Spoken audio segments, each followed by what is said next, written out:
There was a weak man named Ahab that came to the throne of Israel, the northern half of the kingdom, 918 BC. He lived up in Samaria, close to the Zidonians, who were Baal worshippers. Ahab married Jezebel, daughter of Ethbaal, king of the Zidonians. Jezebel was known for her religious zeal. She despised the God of Israel and promoted Baal worship throughout the land. Find all the prophets of Jehovah and kill them. Baal will be our God. The king had a servant named Obadiah who worshipped Jehovah.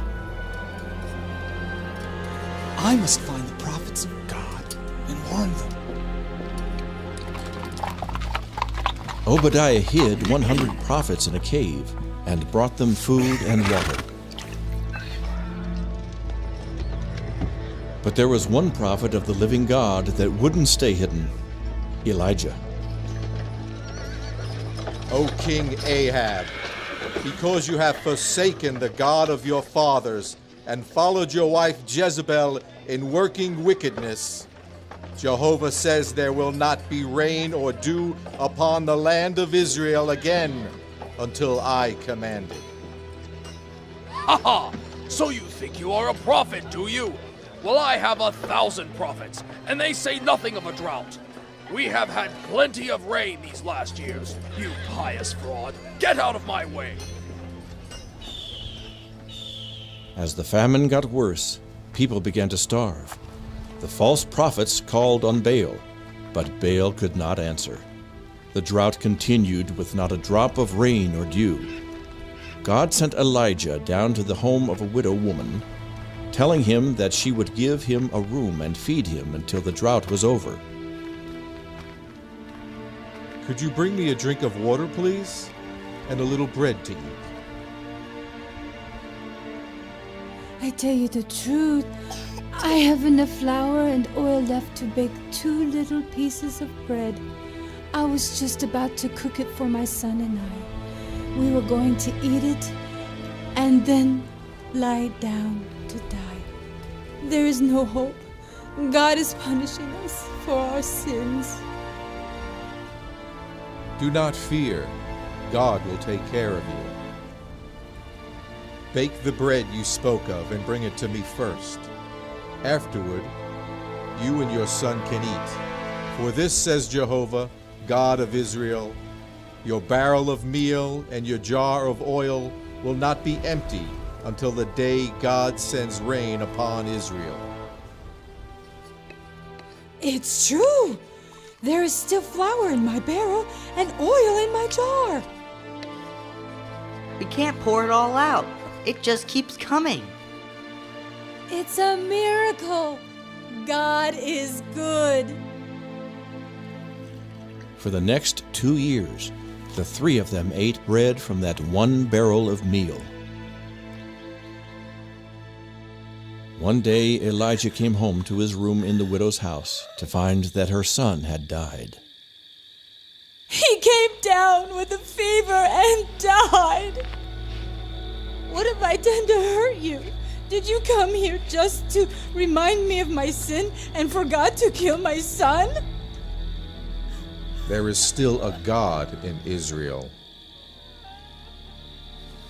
O Jehovah, let the soul of this child come back into his body. God heard the prayer of Elijah and sent the boy's soul back to re-enter the dead body. Thank you, Lord God of Abraham, Isaac, and Jacob. You alone are God.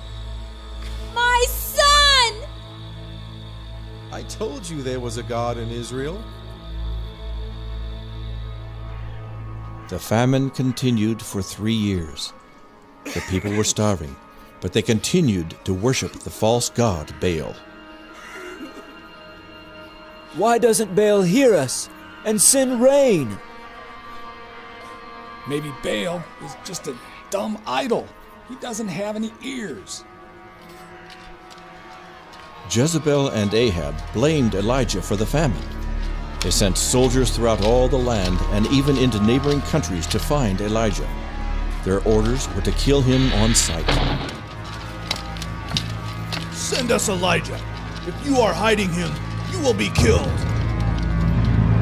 Ahab, are you looking for me? Are you the one that has been troubling Israel with this famine? You are the one that is troubling Israel with your idols. Let us have a contest between Jehovah and Baal. Bring your 850 prophets and meet me at Mount Carmel. A contest, you say? Sounds interesting. We'll see you there. Several days later on Mount Carmel. How long are you going to stand between two opinions? There is only one God. If Jehovah is God, then worship him only. If Baal is God, then worship him. Make up your minds. I challenge you, prophets of Baal, to a contest. Then we will find out who is the true God. Yes, a contest between the gods. What shall we do? You build an altar to Baal, and I will build one to Jehovah. We will put wood on our altars, and we will lay the sacrifice on the wood, but we will put no fire under it. You will pray to your Baal, and I will pray to Jehovah. The God that answers by sending fire on the sacrifice will be the true God, and we will all worship him only. Since you have me outnumbered, you can go first. O Baal, hear us this day. We dedicate this sacrifice to your great name. O Baal, the great and mighty! Oh, Queen of Heaven, come and help Baal this day! If Baal is a god, then he is not paying attention to you. Maybe he is talking, or just can't hear you.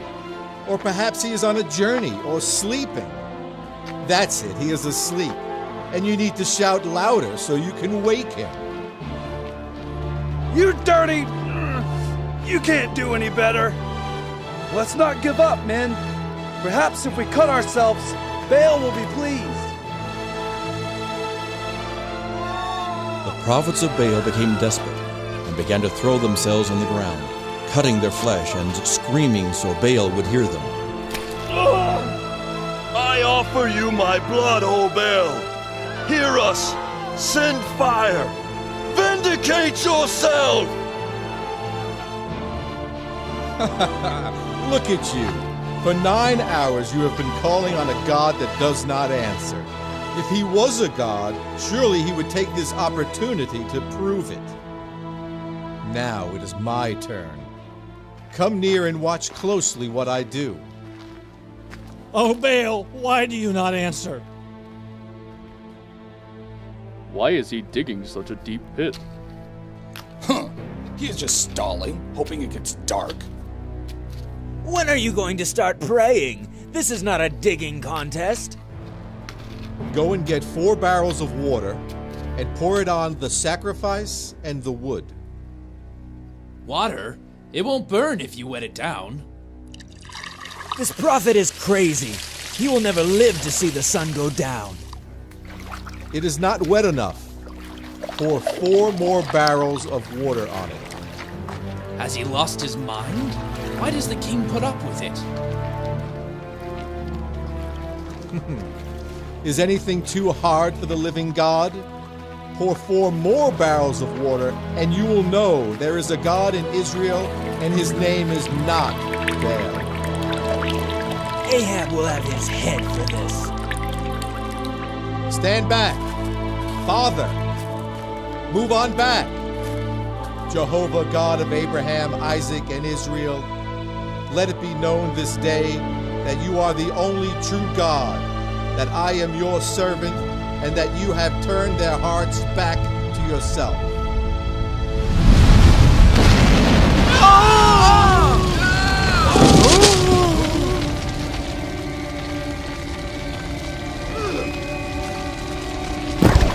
God of Abraham! It is scorching hot! Fire from heaven! Help! Behold, the God of Abraham and Isaac has answered by fire. It even burned up the rocks and dirt. What kind of God is this that has no image and yet does this? Moses commanded that we should worship Jehovah God and Him only. He commanded the death sentence on any sons of Israel that worship any other god. No! Have mercy! Kill them, all 850. But we didn't know.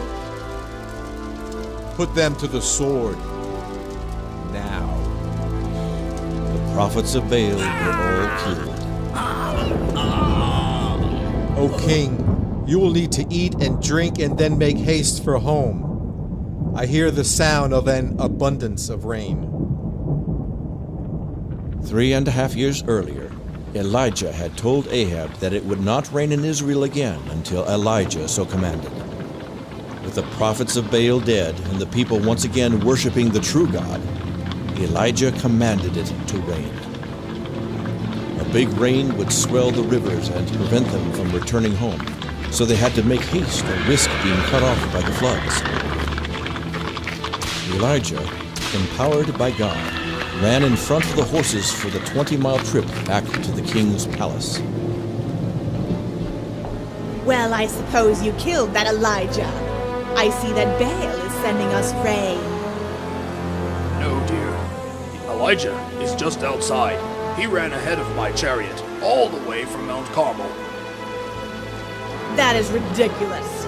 No one could run that far ahead of a chariot. Where are the priests of Baal? We must celebrate the coming of rain.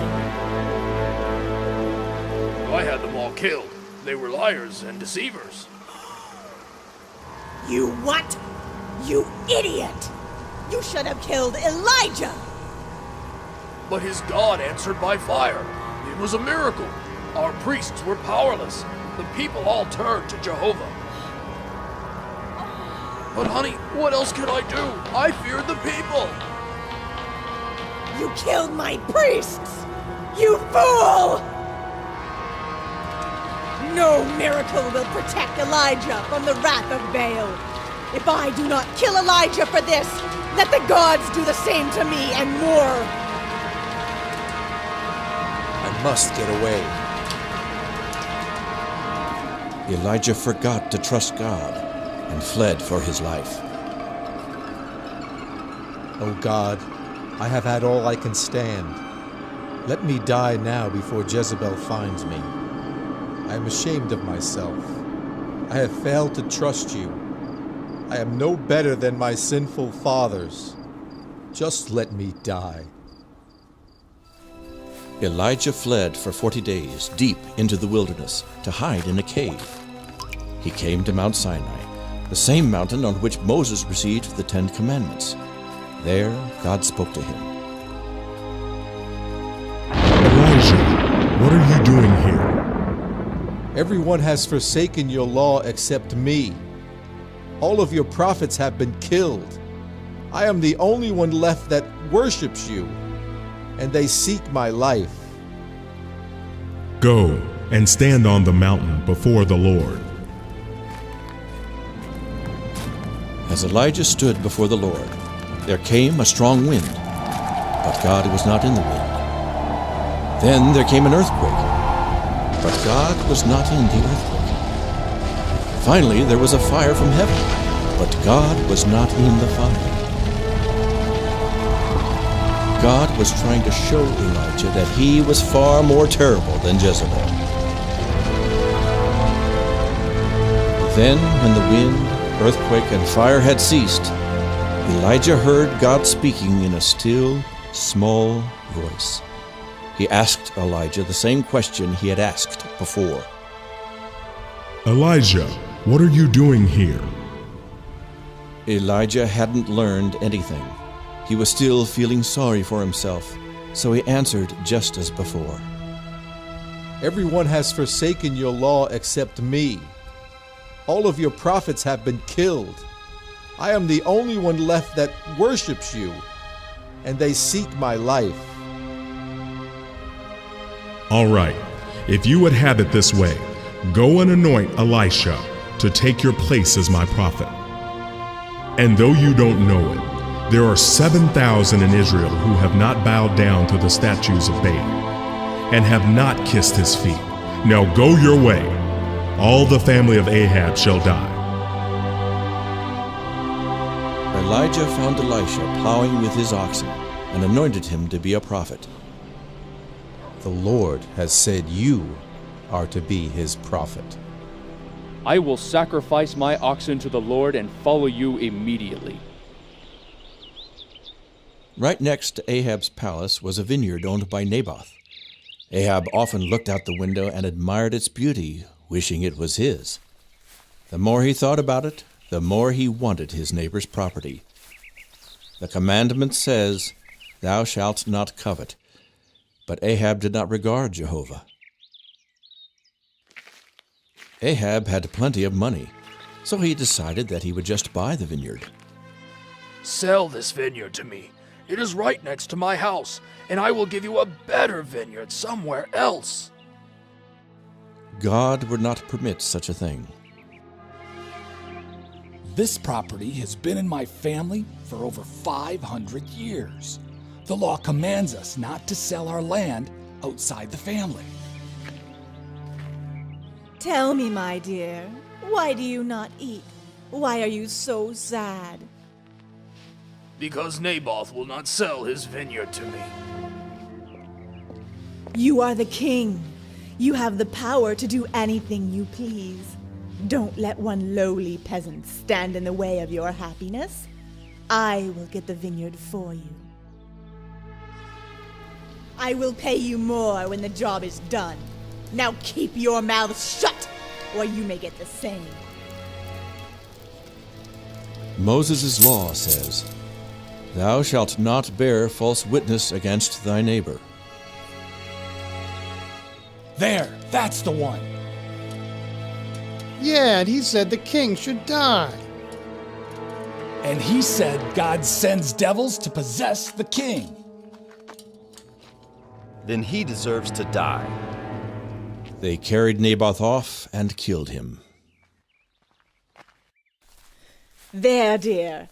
Now you have your vineyard. You can't get ahead in this world unless you are ruthless. The strong survive. It is lovely, isn't it? I deserve it, don't I? Jezebel knew that her god, Baal, did not have eyes to see. But there is a God in heaven that sees every act and never forgets.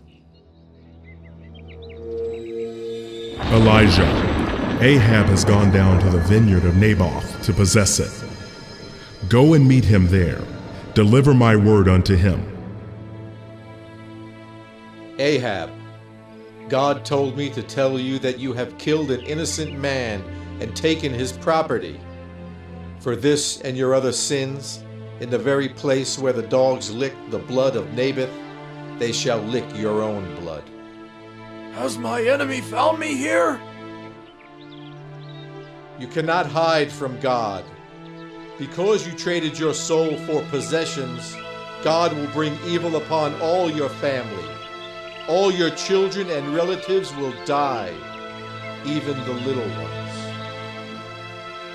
You have provoked God to anger. The dogs shall eat Jezebel by the wall of your house. When a member of your family dies in the city, the dogs will eat his flesh. If they die in the field, the buzzards will eat them. None will be buried with honor. This is the word of the Lord. It shall come to pass.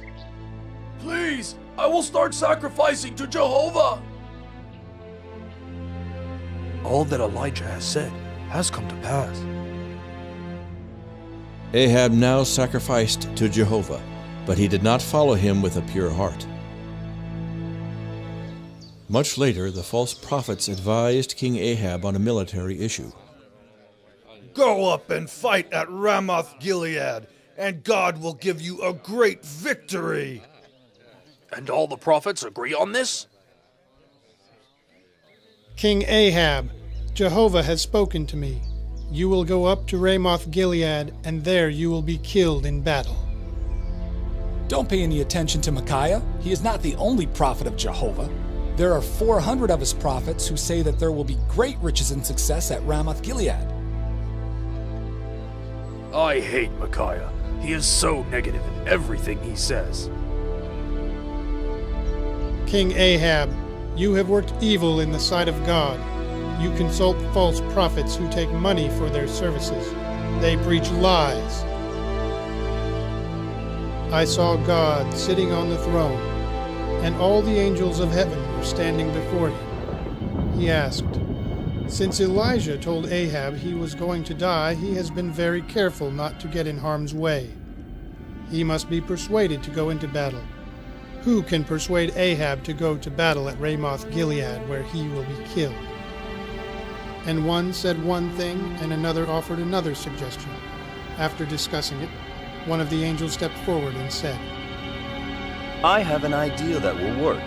I will go down and be a lying spirit in the mouth of all his false prophets. I will tell them that Ahab should go into battle.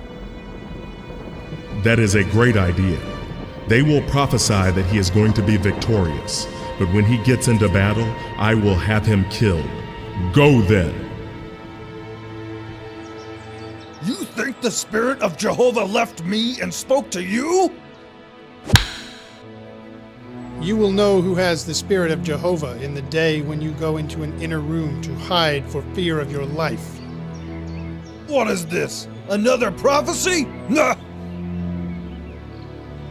Put this fellow in prison and feed him just enough to keep him alive until I come back from the battle. Then we will kill him. If you return from the battle alive, then I am a false prophet and would deserve to die. That was a good idea, disguising yourself as an ordinary soldier. They will never know you are the king, and our men are doing well. I can't wait to see that prophet's face when you come back alive. Yeah, and this armor will protect me against any arrows. The soldier shot an arrow high in the air, not aiming at anyone in particular, just hoping to hit one of his enemies.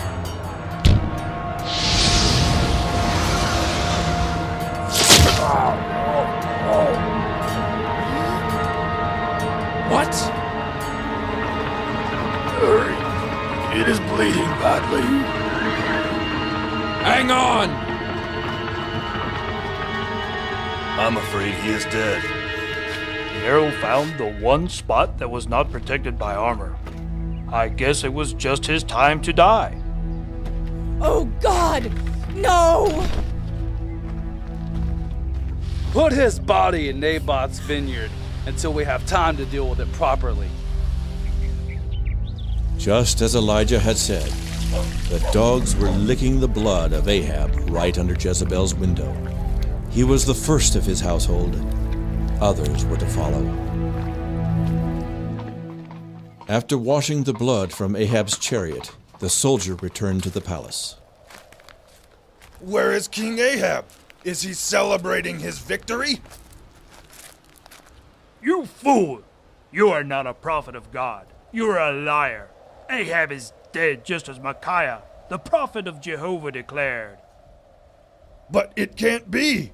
All the devout men agreed Ahab would be victorious.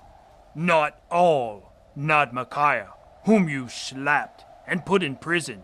When the people hear of this, they will have your head. You are free to go. Ahab is dead. Yes, I know. And no doubt the dogs have licked his blood as God said. Jezebel will be next, and all that are related to Ahab.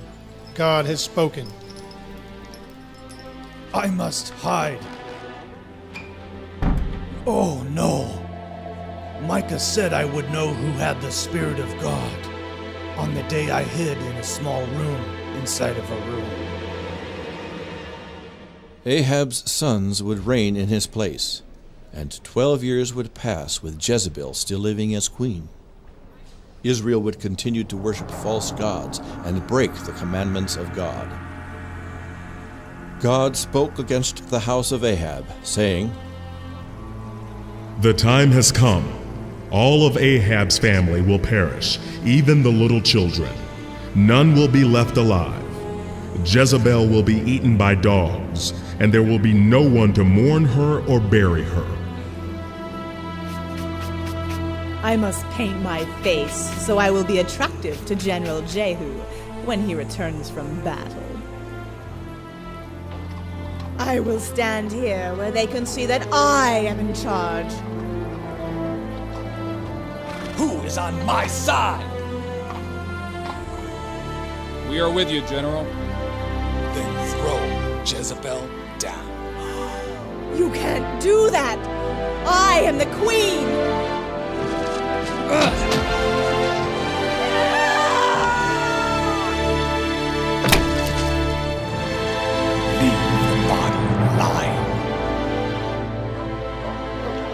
Dogs ate Jezebel and licked up her blood on the very spot where they licked her husband's blood, just as the prophet of God had said.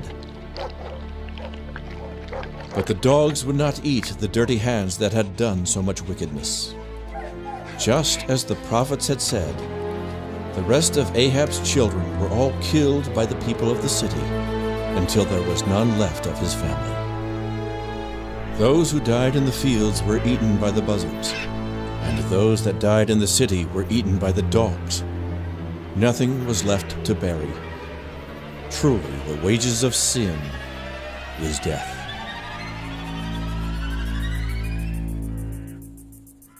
As Elijah prayed, young prophets came to Elisha to deliver a message. God has spoken to some of the young prophets.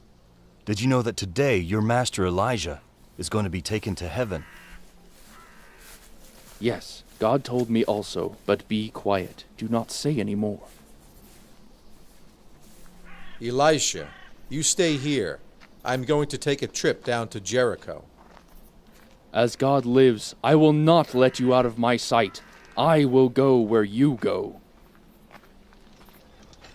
Did you know that your master Elijah is going to be taken up to heaven today? Yes, I know it. Now don't bother us. Keep this to yourself. I must not let him out of my sight. You stay here in Jericho. I must take a short trip down to the Jordan River. As surely as God lives and you live, I will not leave you. There were those young prophets following us again. How are we going to cross the river? It is running high today. On dry ground.